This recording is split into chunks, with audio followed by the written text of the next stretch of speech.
5000 টাকা অর্থদণ্ড।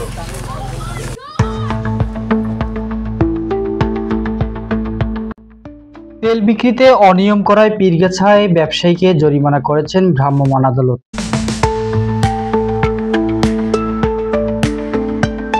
রংপুরের পীরগাছায় সয়াবিন তেল বিক্রিতে অনিয়মের অভিযোগে এক ব্যবসায়ীকে জরিমানা করা হয়েছে।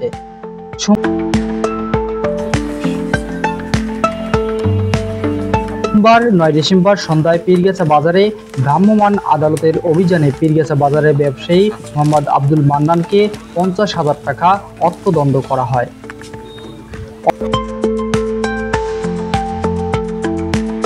অবৈধ মজুদ ও অতিরিক্ত দামে সয়াবিন তেল বিক্রির গোপন তথ্যের ভিত্তিতে উপজেলা নির্বাহী কর্মকর্তা ও উপজেলা ভ্রাম্যমাণ ম্যাজিস্ট্রেট মোহাম্মদ নাজমুল হক সুমন এ অভিযান পরিচালনা করেন।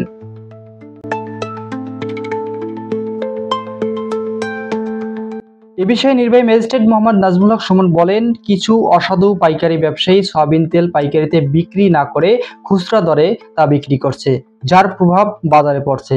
এছাড়াও তারা তেলের বিক্রির মেমো দেখাতে পারছে না, এজন্য একজনকে জরিমানা করা হয়েছে। যে সকল ব্যবসায়ী